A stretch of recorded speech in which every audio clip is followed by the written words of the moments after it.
Barney from Melbourne, and she's asking, does funding need to go to deductible gift recipient organisations? How does that work? With the organisation category, deductible gift recipient status is specifically for donations. So ours is considered a government grant, not a donation. So as long as the difference between a group and an organisation is that organisations have to be a legal entity. So an incorporated association, a company limited by guarantee, and there are probably a couple of other types of legal entities. But you don't need to have deductibility gift recipient status. That's a separate status on top of just being a legal entity. So some organisations are an incorporated association, but they don't have DGR or deductibility gift recipient status. So you do not need to have DGR status to get a grant from the Australia Council. Great, thanks. So another one from Darlene Thornton from New South Wales on the Central Coast, and she's asking, is there a specific list of criteria on what covers as arts? For example, painting, writing, photography, theatre, anything else? Yes. Hi, Darlene. I feel a little bit like we're on a TV show, you know, where it comes in on the bottom, like on The Project or something. We need a few people on our panel.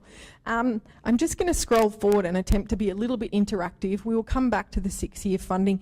Darlene, if you have a look over there on the side that says peer assessment panels, when you decide what sort of grant you want to apply for, the next thing that you do is decide who you want to assess your application. So that's a really big change, because before you used to decide, I'm a painter, therefore I'll apply to the visual arts category, or I'm running a community arts visual art project and I'll apply to the community partnerships panel, or I am a Torres Strait Islander artist, visual artist, and I'm going to apply to the Aboriginal and Torres Strait Islander board.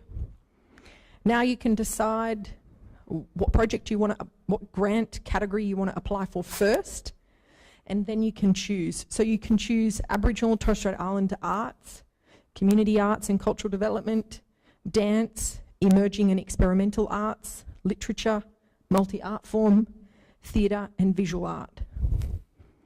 So on our website there are a number of case studies that each of the different art form areas have put up about what does it mean to be a visual artist, what would it mean to be a dancer.